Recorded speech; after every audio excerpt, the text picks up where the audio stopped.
terms of like, there are so many brilliant women out there. None of them are on The View.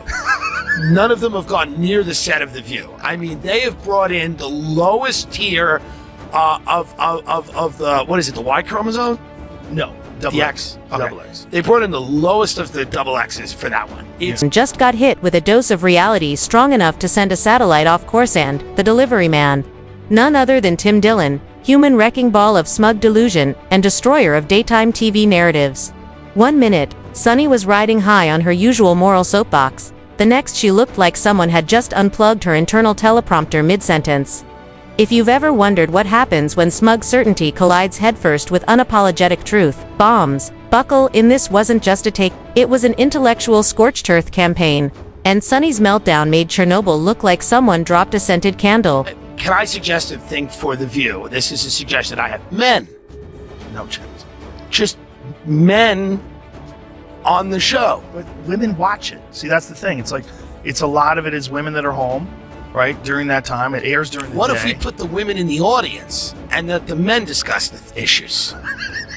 This is just an idea I have for ABC, corporate. Well, clearly. Or have one woman serve everyone drinks and give her a quick opinion. Quick, in and out. Just go like, the guys go, ah. Just go, she walks in, she goes, yeah, Israel seems like it's a go, thanks.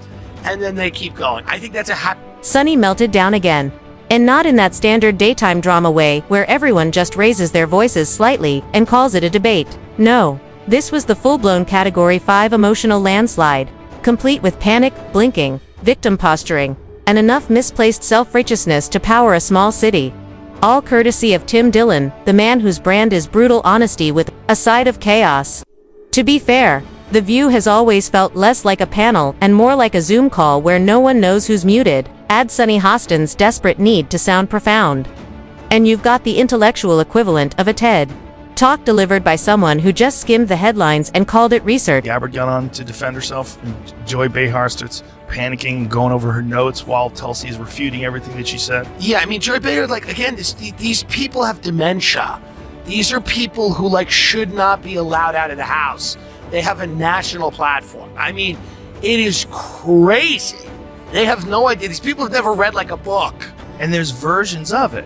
Like, Yes. Then the other one with Sharon Osbourne. Yeah. Where, what did Sharon, she said something racially insensitive? I think she said that she doesn't, like, I think she said, why is Piers Morgan racist? I don't even think it was. To truly appreciate the disaster, we need to understand the machinery behind Sunny's performative persona. Picture a blend of self-importance, selective outrage, and that patented Harvard smugness that implies, I read one legal brief 10 years ago, therefore I'm the moral compass of the Western Hemisphere.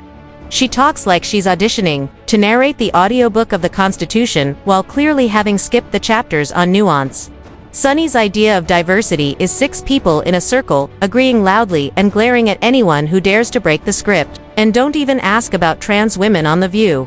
The show's diversity checklist only extends as far as the teleprompter allows. Have any trans women on it? Great point.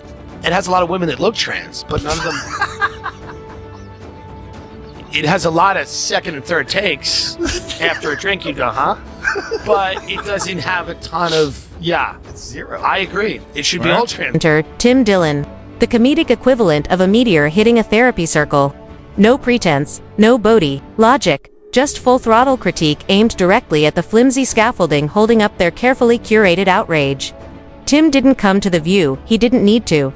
He obliterated the brand from the outside, like a hacker crashing a Zoom call with a PowerPoint titled, "You're all full of it."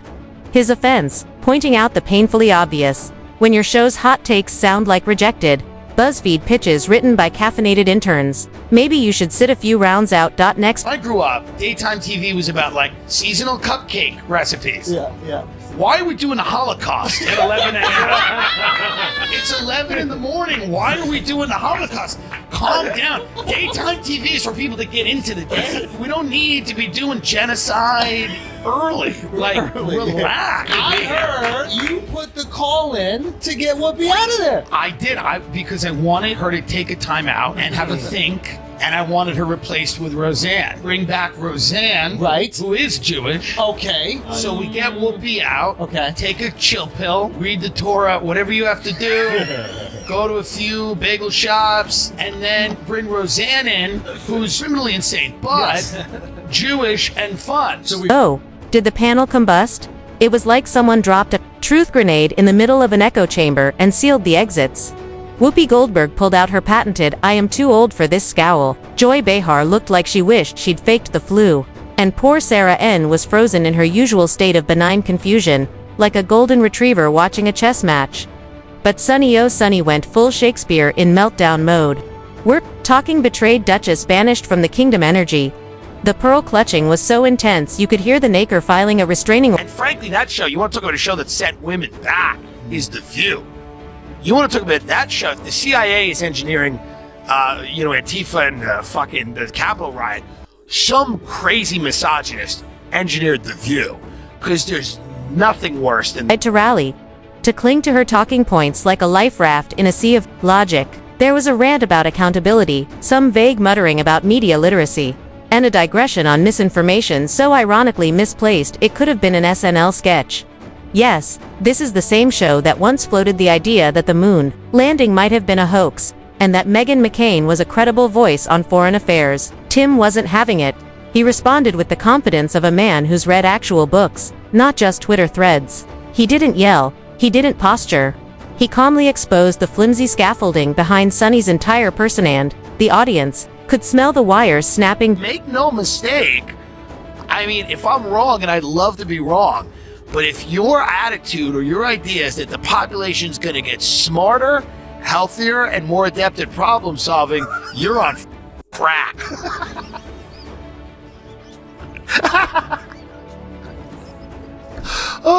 The high point of the disaster came when Sunny attempted a dramatic pivot to the moral high ground, giving us the classic, "We're trying to make the world a better place" monologue. Like The View is a humanitarian project instead of a high-budget group text that somehow landed a TV slot.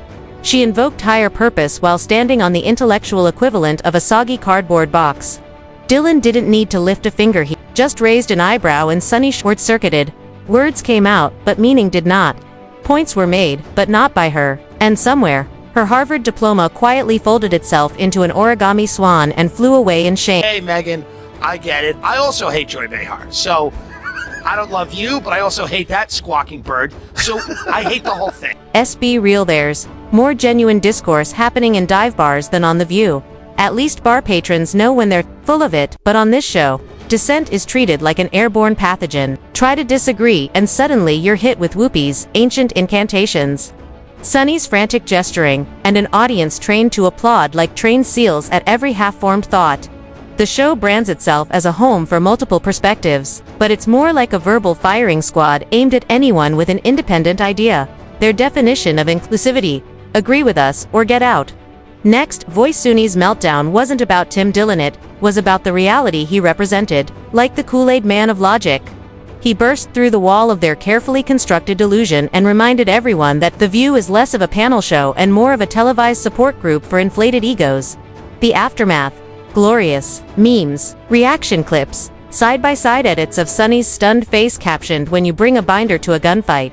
Even their loyal audience split in two, half gasped, the other half howled, and Sunny, according to whispers, tried to have the segment scrubbed from reruns.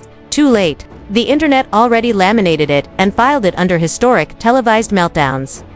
Needs a free press that is willing to speak truth to power right now, more than ever. And I think that we have to be very clear-eyed when we think about the president-elect and cover the president. Here's the thing: Tim Dillon didn't attack her. He simply held up a mirror and let the reflection do the damage. Sunny's immediate pivot to victimhood was predictable. The classic "I was attacked" defense: no ma'am, you were challenged. And if basic disagreement feels like an assault, then maybe you're not debating in good faith. Maybe you're clinging to a worldview so fragile that even a mildly dissenting voice sends it crashing like a Jenga tower built on sand. Tim didn't humiliate her. He dismantled the illusion that The View is a credible platform for meaningful discussion. He showed that loud doesn't mean right, and titles don't guarantee intellect. Members also have this very interesting victimhood complex, like they're always aggrieved. They're aggrieved, like every time you're on the phone with one of them, Like, like my aunt, for example, during COVID, she goes, I hope everyone gets this vaccine because I'd like to do some traveling and I've worked my whole life. I'm like, everyone's worked their whole life. Yeah. Everyone's worked their whole Who hasn't worked their whole life? Like, she goes, I've worked my whole life. Like, I'm like, everyone's worked their whole life, you crazy. Like, of course they're fucking. But again, it was all about her. She's like, I'd like to travel. What about me? What about? Oh no. Tim Dillon wasn't actually on The View. And no, he probably never will be. But that didn't stop him from dragging Sunny and her manufactured moral authority across the digital battlefield like a Roman conqueror returning from war, armed with sarcasm, righteous mockery, and a complete disregard for their carefully managed image. He exposed the whole charade without even stepping foot in the building. That's the thing about truth, it doesn't need an invite. It kicks down the door and dares you to defend your script without cue cards. Next, Started to view and then have all these ones that like to talk, Yeah. and That's it's just profitable. like, and then everyone gets like C-list and then D-list, and then they're like resurrecting sitcom stars from the 80s. And Yeah. they're like, what do you think about Palestine? It's like, what are we doing here? Right. We don't need any of these people's a opinions. seat at their table when you own the whole damn restaurant. Tim Dillon. He's in the kitchen, throwing pans, and serving 5-course flame meals straight from the oven of brutal honesty. Sunny's fortress of #virtue crumbled the second someone pointed out it was built on nothing but buzzwords and vibes. This wasn't just a PR hiccup for The View, this was an emotional detonation that reminded everyone why groupthink, when left unchecked, always ends in intellectual bankruptcy. And while Sunny clings to her pearls and her pre-written outrage, Tim's just doing what needs to be done, calling out the theater for what it is. So here's the lesson if you plan to challenge a comedian who lives to torch hypocrisy. Bring more than recycled outrage and a binder of empty slogans. Bring armor. Because once the facade cracks, not even a wall of applause can keep your ego from spilling out for the world to see. The View. Well, she's free to be on your show now. We wish her well. Imagine you as her on your show. interviewing I her. would love to interview her as her, but I think there's such a Small chance. small chance So you're saying there's a that chance. that's going to happen. Yes, there is a chance, but it's not big. What if I helped her?